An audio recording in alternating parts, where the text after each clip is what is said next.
How many times have you heard recently, science will save us, regarding this coronavirus? But will it? We know that science has done many wonderful things, both in the physical world in general and also regarding medical science.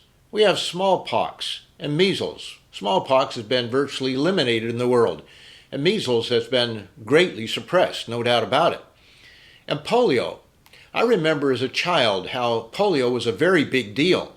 I didn't know much about it, but I know that my parents were very concerned about it, and other parents were. Children were coming down with this dreaded disease and being paralyzed, some for life. So it was a big deal. And I can still remember taking that first shot that was the savior, the Salk vaccine. And then, of course, there was the sugar cube with a little drop of something on it that was also supposed to save us from that dreaded disease. And for the most part, polio has been wiped out on the earth. I say for the most part. It still crops up here and there. But nevertheless, science has done many amazing things, and it is truly remarkable what scientists can do. But can scientists save us from all problems? The coronavirus also causes the cold, the common cold. And scientists worked for years trying to solve that problem, and as far as I know, they gave up because the coronavirus keeps changing, or at least some of them, keeps changing and evolving in various ways, and so man is unable to keep up with it. SARS was another coronavirus, and they worked at a vaccine for that for a number of years. And they may still be working on it, or they may have just given up. But the fact is they could not come up with a vaccine for it. Will they come up with a vaccine that works for COVID-19? Maybe, but maybe not. The answer is yet to be seen. We simply do not know at this time. There's great hope for it, and there are those who say that science is going to save us, but will science solve this problem? Then there's Ebola.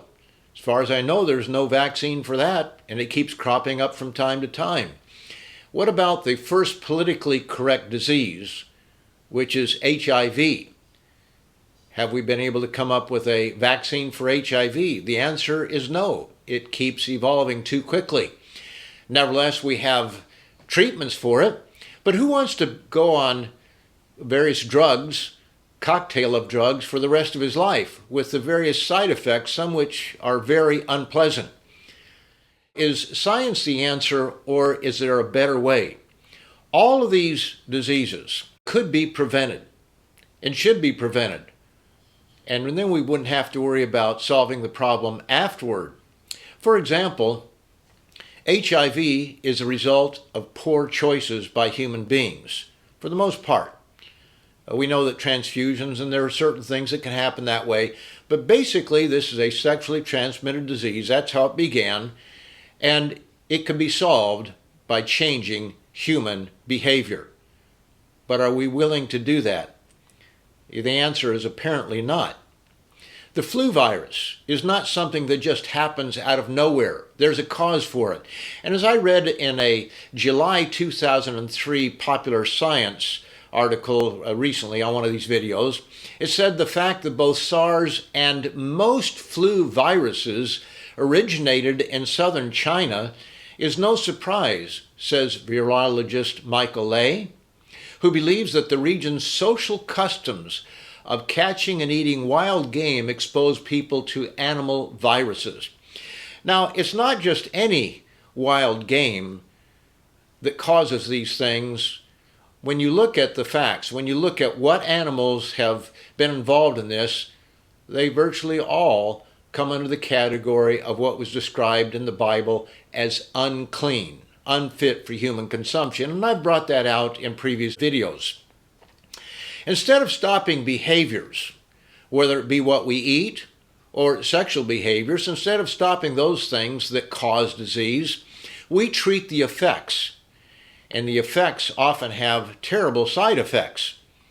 We see new drugs coming out all the time, advertised on television, and they have happy people running around because they are cured of whatever the problem is, or usually it's mitigated. It's not totally cured, but it's controlled by some new drug. And we see happy faces, we see dogs jumping around looking happy. But then come the disclaimers at the end of all the side effects that this drug may cause, some of them rather drastic, including death. So has science really solved the problem, or is science putting a Band-Aid on a terrible wound? Instead of stopping behaviors that cause disease, we treat the effects. Will science be our Messiah?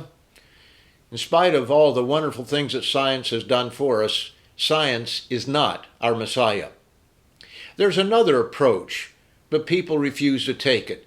People do not want to do what is necessary to solve most of our problems when it comes to disease and afflictions.